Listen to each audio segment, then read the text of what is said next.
Straight line, dear students, today we will discuss about straight line in 3D. अब तक हमने introductory 3D पढ़ा, फिर उसका प्लेन पढ़ा. अब नेक्स्ट है straight line, equation of straight line in symmetric form.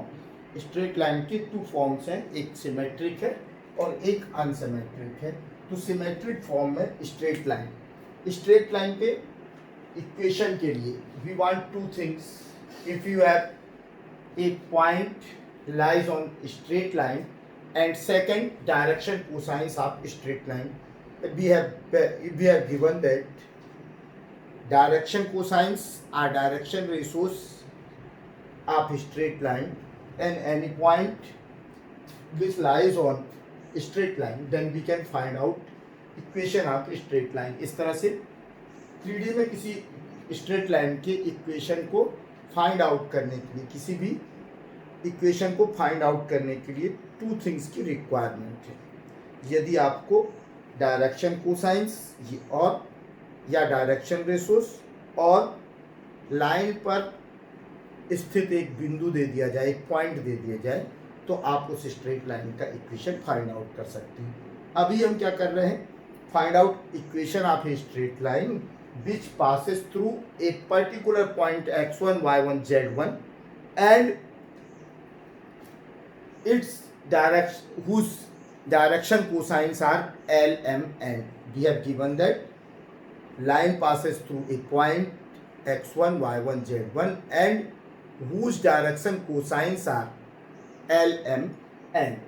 Now come to the derivation. We have a straight line which passes through a point A, x1, y1, z1 whose direction cosines are L, M, N. It is given. Now we consider a line, a point A, x1, y1, z1. It is situated on given line and L and N are direction cosines of this line. Now take a variable point, take a point P on this line, or take a point P x, y, z lies on given straight line and take a point P x, y, z on gives straight line such that AP is equal to R. हम एक point P इसी line पर R distance पर, point A से R distance पर एक point x, y, z लेते हैं. तब AP का x एक्सेस, y एक्सेस और z एक्सेस पर डायरेक्शन प्रोजेक्शन, किसी स्ट्रेट लाइन का प्रोजेक्शन हमने पढ़ा था, तो प्रोजेक्शन क्या हो जाएगा, A P cos alpha it is equal to x minus x one y minus one y minus y one के लिए मैंने वाई एक्सेस पर प्रोजेक्शन को शो कर रखा है. कि प्रोजेक्शन के लिए हम क्या करते थे कि बोथ एंड से स्ट्रेट लाइन के, एक स्ट्रेट लाइन का ए पी का वाई एक्सेस पर प्रोजेक्शन, तो AP का y एक्सेस पर प्रोजेक्शन E से हमने एक परपेंडिकुलर ड्रा किया और P से एक परपेंडिकुलर ड्रा किया. A से y एक्सेस पर AB और P से y एक्सेस पर PM परपेंडिकुलर ड्रा किया. तो ये क्या आया, BM. अब O से B तक की डिस्टेंस कितनी है, y1 और O से M तक की डिस्टेंस कितनी है, y. So BM will be equal to y minus y1. BM is the projection of AP on y axis. BM क्या है, AP का y axis पर प्रोजेक्शन है. यदि इसी को हम x एक्सेस कर दें तो ये x1 हो जाएगी और ये x हो जाएगा. ये डिस्टेंस कितनी हो जाएगी, x minus x1.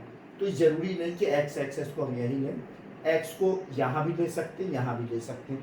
3 direction show करने होते हैं, तो हमने y डायरेक्शन की भी शो किया. यदि ये x डायरेक्शन होता तो ये x माइनस x1 का, और ये z एक्सेस होती तो ये क्या हो जाता है, z माइनस z1. समझने के लिए मैंने बना रखा है. तो हमने कहा कि हमें एक पॉइंट x1 y1 z1 दे रखा है और एक पॉइंट हम और कंसीडर कर लेते हैं, variable point x y z, जो कि पॉइंट A से R डिस्टेंस पे है. तो AP का x axis y axis z axis पर जो मैंने प्रोजेक्शन होगा वो x minus x1, y minus y1 और z माइनस z1 के इक्वल होगा। और according to definition of projection क्या होता है, लेंथ ऑफ प्रोजेक्शन हमने निकाली थी ए बी कॉस थीटा, जहाँ ए बी जिसका प्रोजेक्शन लेना था उसकी लेंथ होती, और थीटा क्या था, ए बी और उस लाइन पर जिस पर प्रोजेक्शन लेना था उसका एंगल था। तो यहाँ पर ए पी और एक्स एक्सेस के बीच यदि एंगल अल्फा हो, ए पी और वाई एक्सेस के बीच एंगल बीटा हो, और ए पी और जेड एक्सेस के बीच यदि एंगल गैमा हो, तो इनका प्रोजेक्शन क्या होना चाहिए, ए P cos alpha is equal to x minus x1, so AP is equal to x minus x1 cos alpha. AP cos beta is equal to y minus y1, so AP equal to y minus y1 cos beta, and AP cos gamma is equal to z minus z1, hence AP is equal to z minus z1 upon cos gamma. तो ये हमें तीनों right hand side क्या है, AP है, तो left hand side जो left hand side है वो AP है, तो राइट हैंड साइड भी इक्वल होंगे। So from equation 1, 2 and 3 we get x minus x1 cos alpha equal to y minus y1 cos beta, z minus z1 cos gamma is equal to AP। यही हमारा equation है straight line का, जहाँ अब value रख दें, चूंकि हमें cos alpha cos beta cos gamma की वैल्यू दी है, direction cosines cos alpha cos beta cos gamma क्या है, डायरेक्शन कोसाइंस ऑफ AP, किसी भी लाइन के द्वारा एक्सिस से बनाए गए एंगल की कोसाइंस को उस लाइन की डायरेक्शन कोसाइंस कहते हैं। तो cos alpha cos beta cos gamma क्या होंगे, एल एम एन, किसके लिए, AP के लिए, तो इसको रिप्लेस कर दिया हमने, x minus x1 L, y minus y1 upon N, z minus z1 upon N is equal to R, जहाँ आर क्या है, x y z से x1 y1 z1 की distance. What is R, R is the distance between x, y, z and x1, y1, z1. Alpha, beta, gamma are the angles which is subtended by line AP on x-axis, y-axis and z-axis. L, M, N are the direction cosines of line AP. तो इस तरह से यदि हमें alpha beta gamma दिया है तो हम इस इक्वेशन का फॉर्म में यूज कर सकते हैं। यदि हमें एल एम एन और x1 y1 z1 दिया है तो हम इसका यूज कर सकते हैं। और एक और चीज़ है कि यदि x1 y1 z1 और एल एम एन दिया हुआ है तो हम इससे कितनी भी दूरी पर स्थित बिंदु का, यदि हमें एक कांस्टेंट दूरी दे दे तो उस कांस्टेंट दूरी पर स्थित किसी भी पॉइंट का कोऑर्डिनेट फाइंड आउट कर सकते हैं। कैसे, यदि हम इसको x minus x1 upon L equal to R को सॉल्व करें तो हमें क्या मिलता है, x minus x1 equal to L, और ट्रांसफर कर दें, ट्रांसपोज कर दें x1 को, तो x is equal to L R plus x1, x is equal to L R plus x1। Similarly इसी तरह से y is equal to M R plus y1 and z is equal to L R plus z1। Hence coordinate of any point on AP, इसलिए AP पर किसी point के, variable point के coordinates क्या होते हैं, L R plus x1 M R plus y1 z equal to N R plus z1, z भी नहीं लिखते यहाँ, एन आर प्लस z1। ये 3 पॉइंट्स आपके वेरिएबल पॉइंट्स हैं, L R plus x1 M R plus y1 और N R plus z1।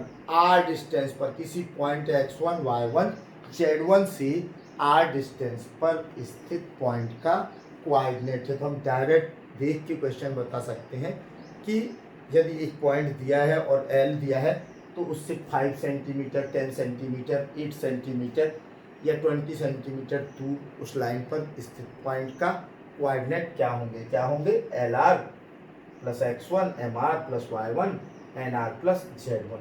Again, if L proportional to A, M proportional to B and N proportional to C, तो यदि हम ले लें L upon A is equal to M upon B is equal to N upon C is equal to K, तो हम क्या रख सकते हैं, L equal to K, L is equal to K, M equal to K B, N equal to K C, सब में K को ऊपर मल्टीप्लाई कर दें तो क्या फार्मूला बन गया, x minus x1 upon E is equal to y minus y1 upon b is equal to z minus z1 upon c।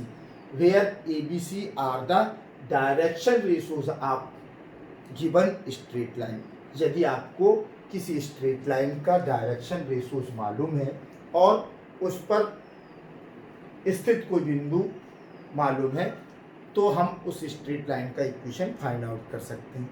If you have a point x1 y1 z1 lies on the straight line and its direction ratios are a b c, then equation of straight line will be x minus x1 upon a equal to y minus y1 upon b is equal to z minus z1 upon c। Okay, third thing, ये 2 points हो गए straight line के।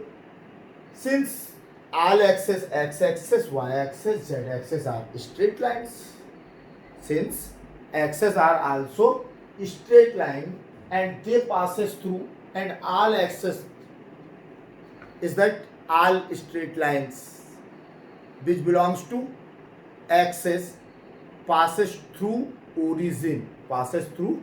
origin and each of them is perpendicular to other them. माने यहाँ पर हम कह रहे हैं कि चूंकि प्रत्येक एक्सेस एक स्ट्रेट लाइन है, चूंकि प्रत्येक एक्सेस क्या है, स्वयं एक स्ट्रेट लाइन है, और एक्सेस ऐसी स्ट्रेट लाइन है जो तीनों की तीनों स्ट्रेट लाइन कहाँ से होकर जाती हैं, ओरिजिन से होकर जाती है। तो स्ट्रेट लाइन पर x axis y axis z axis पर सिचुएटेड पॉइंट के कोऑर्डिनेट्स क्या हो गए, origin, is that 0 0 0। Second thing, direction cosines भी हम जानते हैं। डायरेक्शन कोसाइंस किसी स्ट्रेट लाइन के द्वारा एक्स वाई जेड से बनाए गए एंगल के कोसाइन को हम डायरेक्शन कोसाइंस कहते हैं। तो एक्स एक्सेस स्वयं से कितना बनाएगी, 0, वाई एक्सेस से कितना एंगल बनाती 90, जेड एक्सेस से कितना बनाती 90। तो इसके डायरेक्शन कोसाइंस क्या हो गए, cos 0 cos 90 माने 0 1 0 0।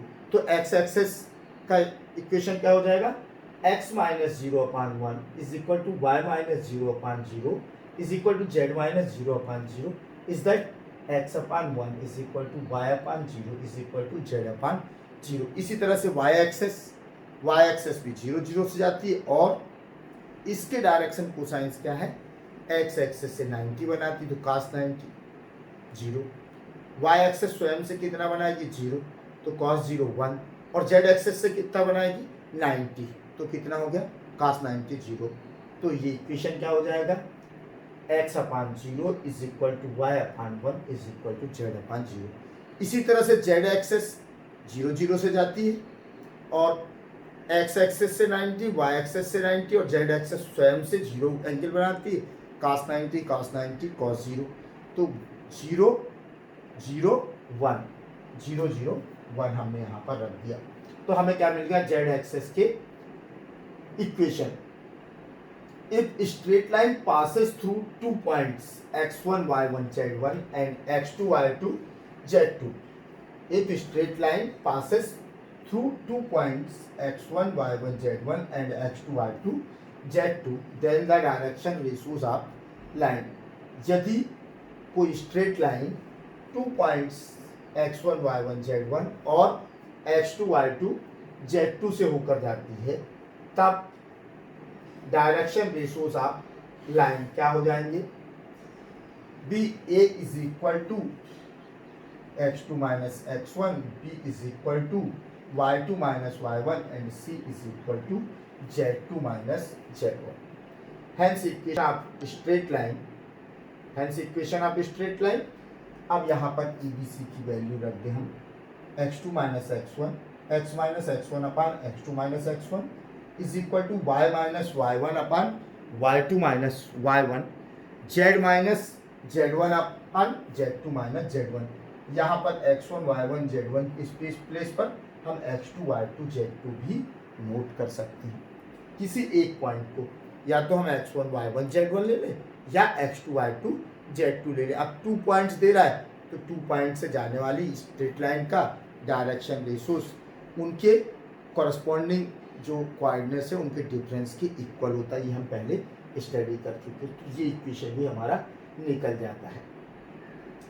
इसके बाद आता है fifth angle between two lines, तो एंगल बिटवीन टू लाइन्स हम इंट्रोडक्टरी में पढ़ा है कि दो लाइन के बीच में यदि थीटा एंगल हो और उनके डायरेक्शन कोसाइंस क्या हो, L1 M1 N1 और L2 M2 N2 हो, तो L1 plus L2 plus M1 plus into M2 plus M1 into L2 और डायरेक्शन रेशो। उसके मतलब जो इंट्रोडक्टरी में हमने थीटा पढ़ा है, कॉस थीटा, परपेंडिकुलर की कंडीशन मतलब लंबवत की condition, A1 A2 plus B1 B2 plus C1 C2 equal to 0, L1 L2 plus M1 M2 plus N1 N2 equal to 0, या AL plus BM plus CN is equal to 0।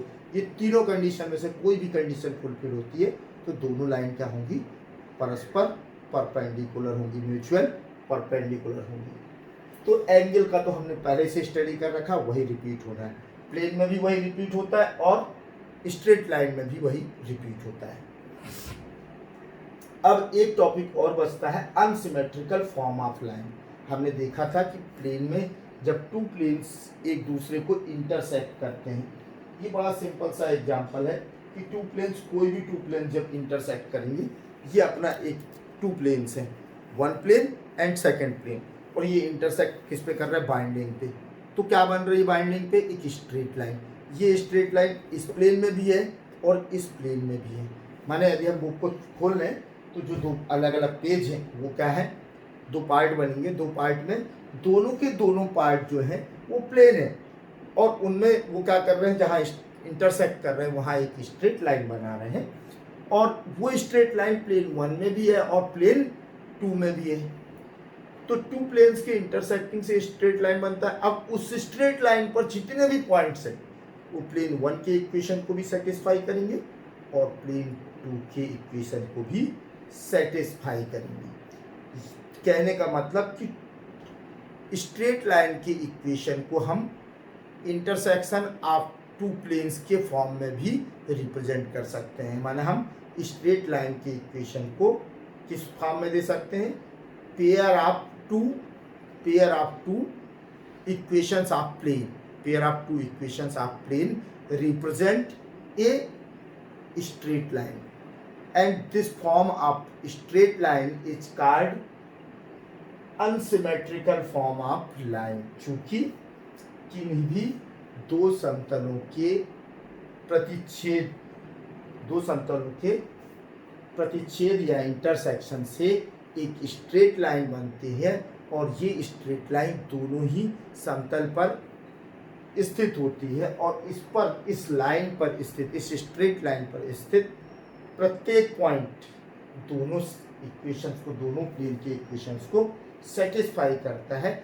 इस तरह से हम straight line के equation को एक दो plane के इक्वेशन में, दो प्लेन्स के पेयर के रूप में भी शो कर सकते हैं। जब पेयर के रूप में, प्लेन के फॉर्म में स्ट्रेट लाइन को शो किया जाता है तो इसे कहा जाता है unsymmetrical form of straight line.